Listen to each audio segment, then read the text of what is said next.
श्री अशोक कुमार जी ते श्री हरिंदर सिंह जी। लाली जी धन्यवाद करते हैं अपने चुगल साहब का प्रस्ताव भी श्री संजय बरोल जी का भी।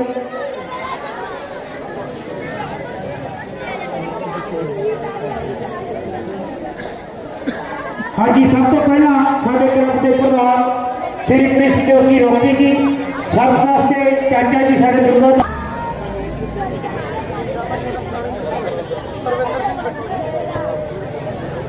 डॉक्टर साहब थोड़े ऐं कर लो। हाँ जी, रुक थोड़े साइड हो गए। श्री रामा क्लब अमरगढ़ वालों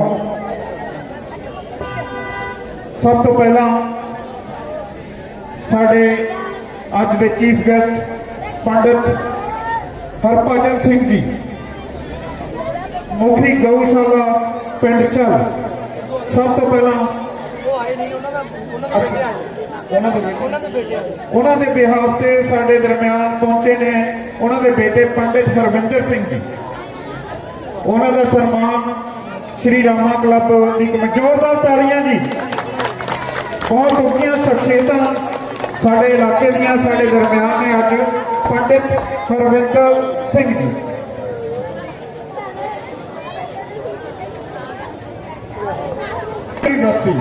जोरदार तालियां जी इन्होंने वास्ते। बहुत बड़े विद्वान साढ़े एरिए के पंडित यादविंदर सिंह जी, PhD संस्कृत बनारस संपूर्ण आनंद यूनिवर्सिटी। बहुत उन्होंने सम्मान सरोपा के नाल क्लब के प्रधान। जोरदार तालियां जी। श्री कौरचंद शर्मा चेयरमैन ब्राह्मण सभा अमरगढ़, बहुत बहुत धन्यवाद जी। सम्मान शख्सियतों का बहुत बहुत धन्यवाद जी। इन्हों तो बाद सरदार दलजीत सिंह संधू, अगला सम्मान दलजीत सिंह संधू, इन्हों का भी बहुत बहुत धन्यवाद जी। सरदार करते हैं सारे भी गौशाला झल विखे बहुत पुरानी चलती आ रही है जी। चलते पिंड की गौशाला श्री जोरा मनोज कुमार चापा जी, श्री वरिंदर कुमार चापा जी, ब्राह्मण सभा अमरगढ़, उन्होंने सम्मान श्री रामा क्लब अमरगढ़ वालों। बहुत बहुत धन्यवाद जी। इन्हों तो बाद श्री प्रदीप कुमार शर्मा जी, जोड़े साढ़े ज्ञान वैद्य कुमार के चैनल वाले अपना लास्ट वाले दिन। Thank you. वो कहते नहीं जी लास्ट वाले दिन चलेंगे, वो मैंबर भी नहीं। इन्हों तो बाद अगला सम्मान श्री विकास कुमार जी, विकास कुमार जी विक्की।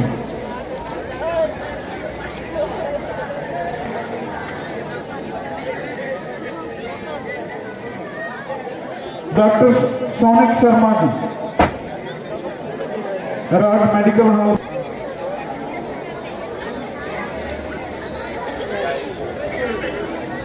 श्री अशोक कुमार शर्मा जी,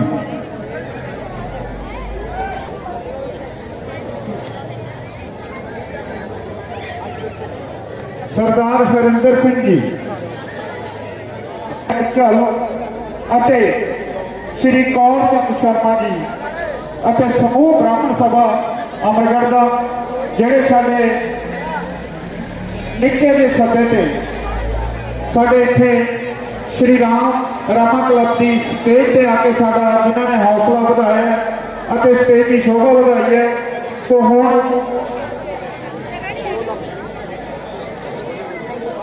डॉक्टर पंडित यादविंदर शर्मा जी के 2 मिनट लिए विचार आप सुनांगे।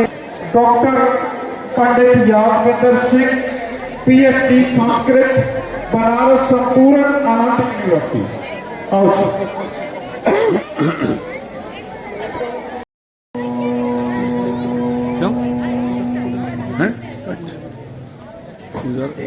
काला ज्ञान वच्छिन्न चिन्मात्रमूर्तये स्वानुभूत्यैकमानाय रामाय तेजसे नमः। दुर्गे स्मृता हर्षि भीतिमशेषजन्तोः स्वस्थै स्मृता मतिमतीव शुभां ददासि। दारिद्र्य दुःख भयहारिणी कात्वदन्या सर्वोपकारकरणाय सदा आर्द्रचित्तः। ॐ शान्ति शान्ति शान्ति। मंच पर उपस्थित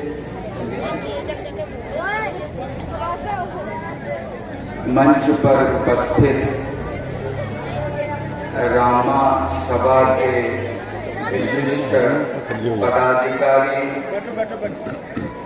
इस प्रांगण में मौजूद रामलीला के प्रत्यक्षदर्शी भक्तगण,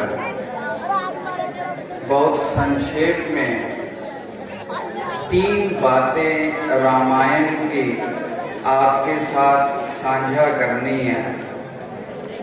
रामायण शब्द का जो व्युत्पत्तिक अर्थ है, राम उस निर्गुण निराकार परात्पर पर ब्रह्म का सगुण साकार स्वरूप है।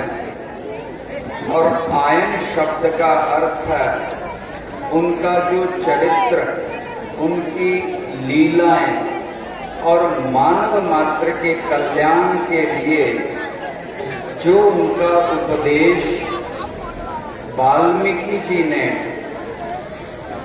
शब्दों के द्वारा अंकित किया है, उसी का नाम रामायण है। रामायण में बहुत सारी बातें हैं। मैक्स मुलर कहते हैं, अगर विश्व का कोई सर्वोत्तम ग्रंथ है जो मानवता को एकता के सूत्र में बांधने का काम करता है, व्यक्ति को राष्ट्र, समाज और परिवार में कैसे रहना चाहिए, इसकी शिक्षा जिस ग्रंथ से मिलती है, उसी का नाम रामायण है।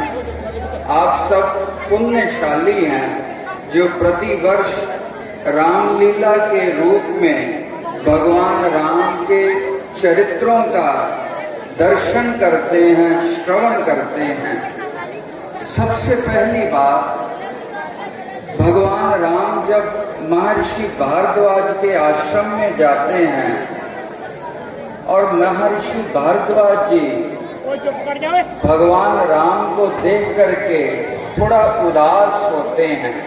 आप कल्पना करिए, जिनको राज्य कुमार घोषित कर दिया हो और राजा के लिए अगले दिन अभिषेक होना हो और रात्रि में उनको ये समाचार मिले, आपको 14 साल का वनवास दे दिया जाएगा। व्यक्ति जिंदगी भर अपने अधिकारों के लिए संघर्ष करता है, लेकिन भारतीय संस्कृति क्या है, अपने अधिकारों का परिवार, समाज और मानवता के लिए त्याग करना, वही मानव महामानव बनता है, वही मानव देवता बनता है और वही व्यक्ति परमात्मा का रूप बनता है।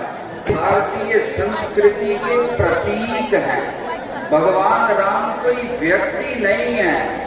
परमात्मा कैसे मानव कल्याण के लिए लीला करता है, ये उसका चरम उत्कर्ष रूप है राम।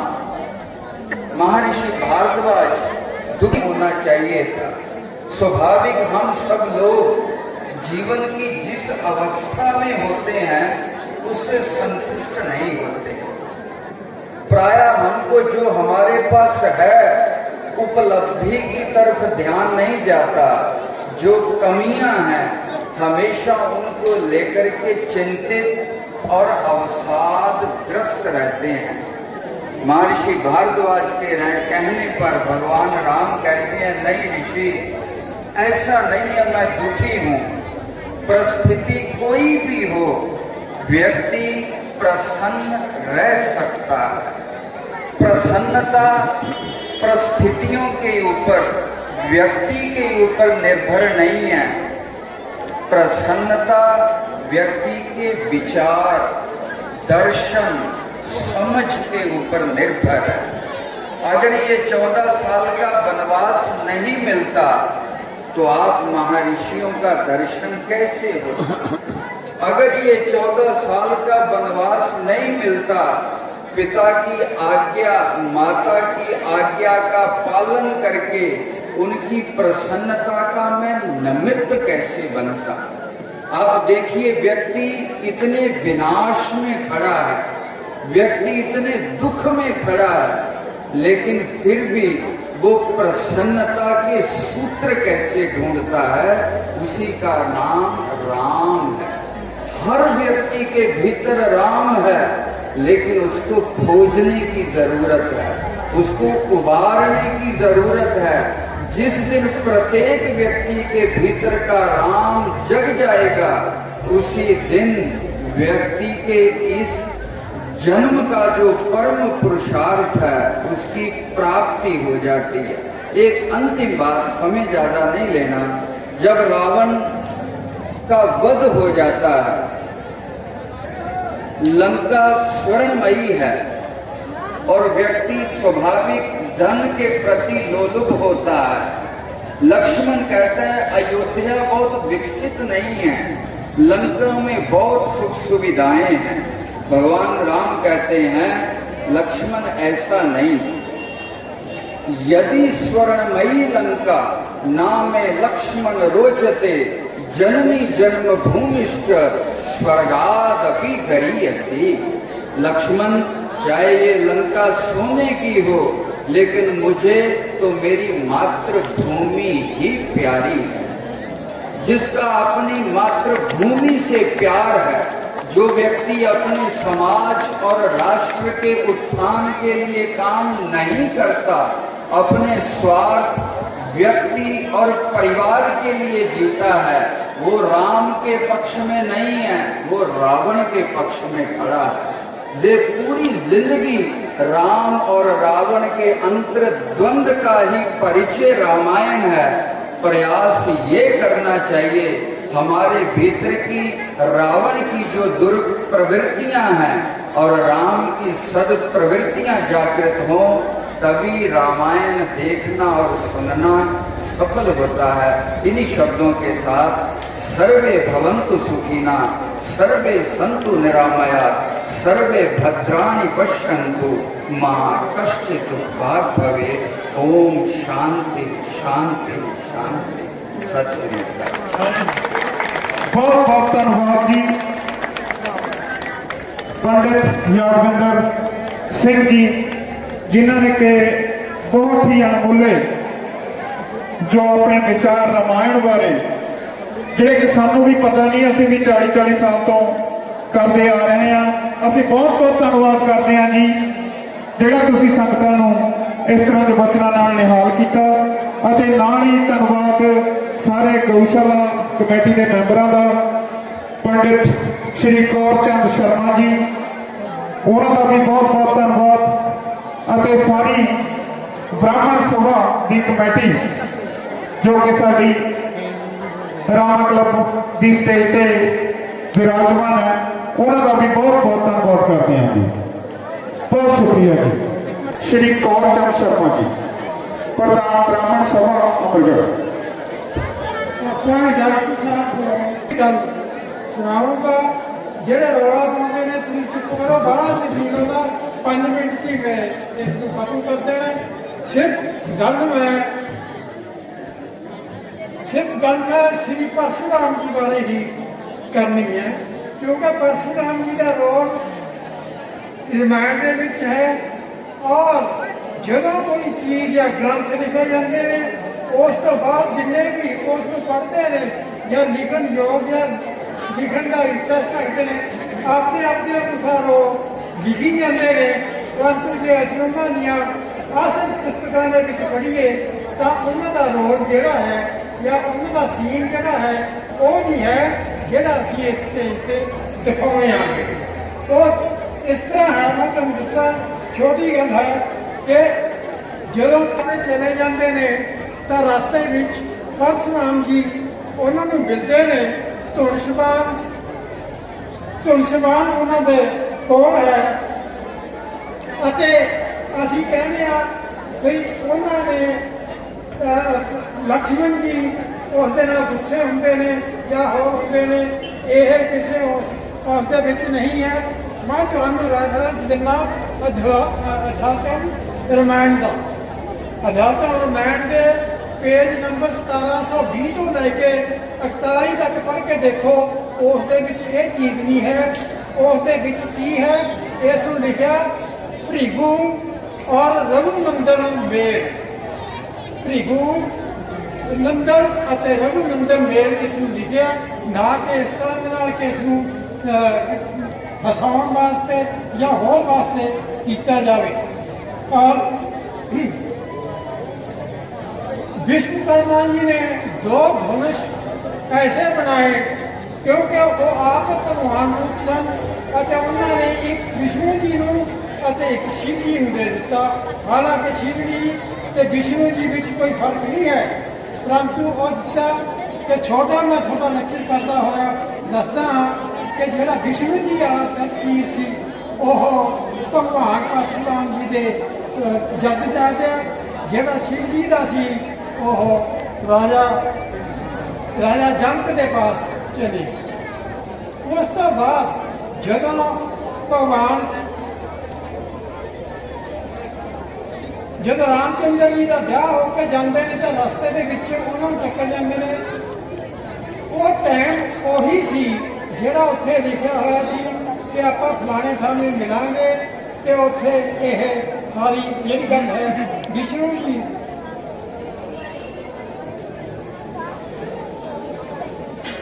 ਔਰ ਉੱਥੇ ਆ ਕੇ ਉਹ ਮਿਲਦੇ ਨੇ ਜਦੋਂ ਉਹਨਾਂ ਦੀ ਆਪਸ ਵਿੱਚ ਨਿਗਾਹ ਮਿਲਦੀ ਹੈ ਤਾਂ ਉਹ ਫਟਾਫਟ ਪਛਾਣ ਲੈਂਦੇ ਨੇ ਕਿ ਉਹੀ ਹੈ ਜਿਹੜਾ ਵਿਸ਼ਨੂੰ ਜੀ ਨੇ ਕਿਹਾ ਸੀ ਕਿ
जिंदगी हमारे जान हो गई।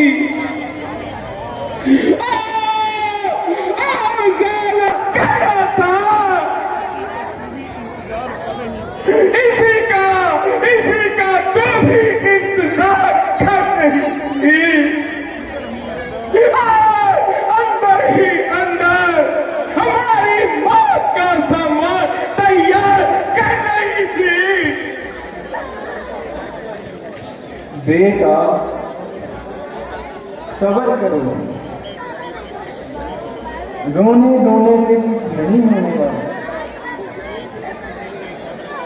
एक दुख हो तो सब्र कर ले, विपत्तियों का भी तो कोई ठिकाना नहीं।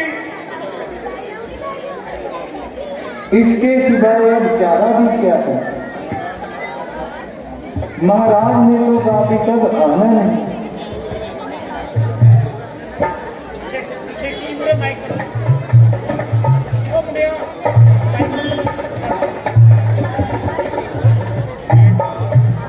बेटा,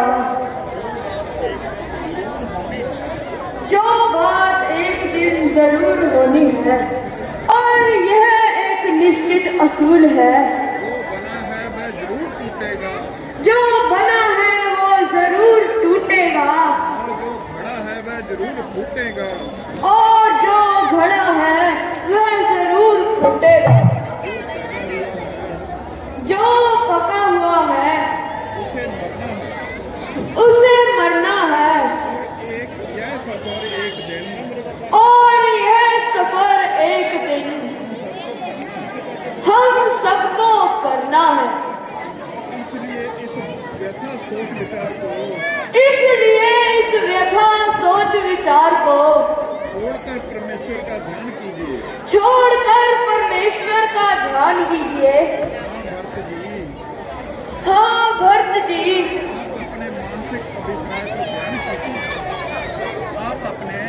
आप अपने मानसिक अभिप्राय को बयान कीजिए। माता जी, जो कुछ प्रार्थना करनी थी, आप अधिक मुझे क्यों मारते हैं? आप अधिक मुझे क्यों मारते हैं? मैं तो पहले ही मर चुका हूँ। मैं तो पहले ही मर चुका हूँ। आप अधिक मुझे क्यों मारते हैं? आप अधिक मुझे क्यों मारते हैं? उधर से सुखों का वैसे ही खात्मा हो गया। उधर से सुखों का इधर आपका ऐसा कठोर आत्मा हो गया। पिताजी के बाद यूं ही पालन पोषण करना था और हमदर्दी का दम भरना था। यद्यपि भरत आपके सन्मुख बात करते हुए भी शर्माता था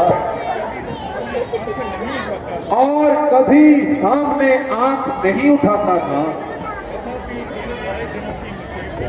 तथापि इन आए दिनों की मुसीबतों ने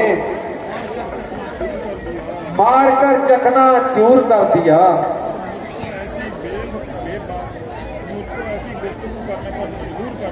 और मुझको ऐसी गुफ्तगू करने पर मजबूर कर दिया। आशा है कि आप मेरी गुस्ताखियों को नजरअंदाज फरमाएंगे और तख्त अयोध्या को अपने कदम मुबारक से सरफराज फरमाएंगे। उसे मैं खुद जानता हूं।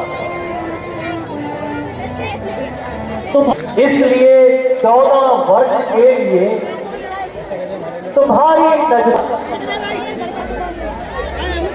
ना केवल मेरी आत्मा को ही कष्ट होगा,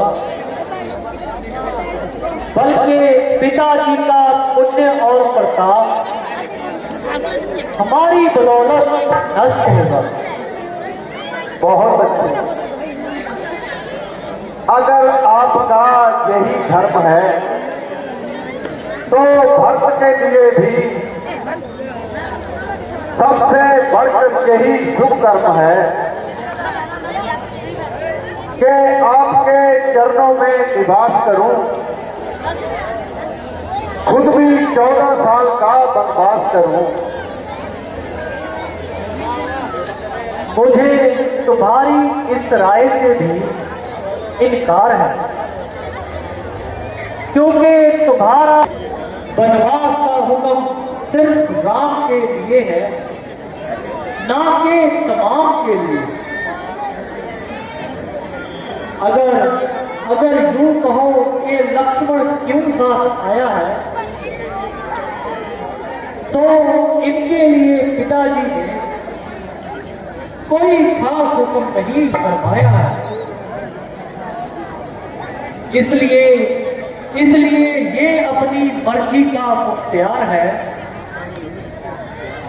जहां चाहे रहे इसको अख्तियार है। यूं तो मैं हम चारों के पूजनीय पिता हैं, सिर्फ मैं और आप प्यारे भगत, परमेश्वर की कृपा से हमारा खानदान आज तक बिल्कुल ही बेदाग रहा। दुनिया में एक रोशन चिराग रहा। भारी से भारी विपत्तियों में भी अपने प्रण को नहीं छोड़ा।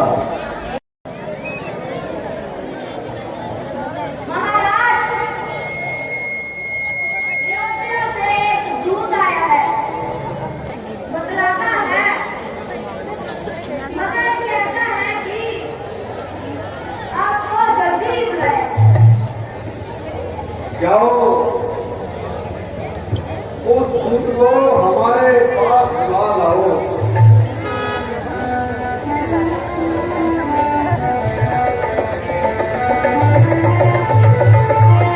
हाँ महाराज, ऐसे तो सब कुशल है, पर आपको जल्दी बुलाया है। अरे पिताजी तो प्रसन्न हैं। हाँ महाराज, मगर आपको जल्दी बुलाया है। माता जी तो प्रसन्न हैं,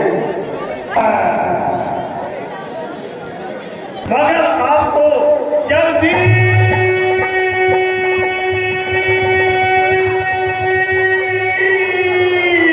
बुलाया है।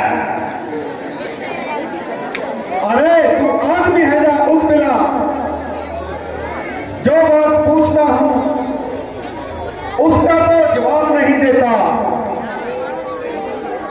हाँ महाराज, आपको जल्दी बुलाया है कि महान भी डर रहा है। हाँ महाराज, कह तो रहा हूं, आपको जल्दी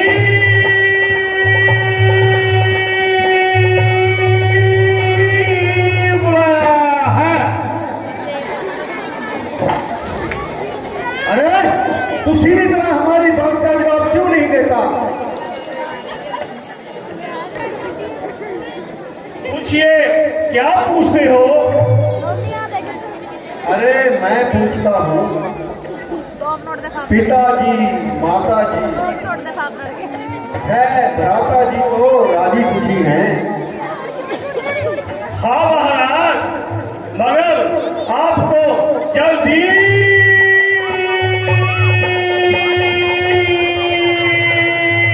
बुलाया है।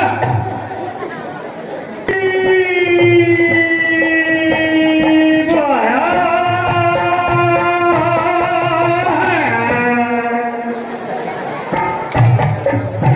कि आपको जल्दी बुलाया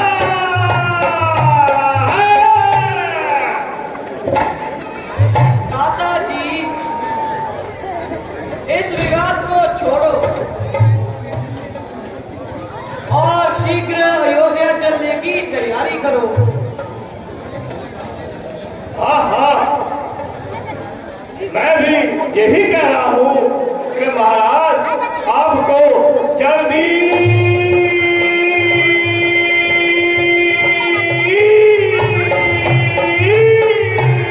बुलाया है। एक भी शब्द कह जाऊं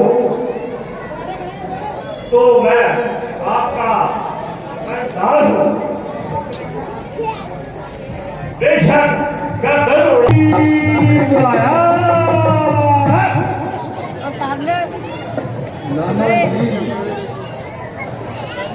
जब भी आपका जो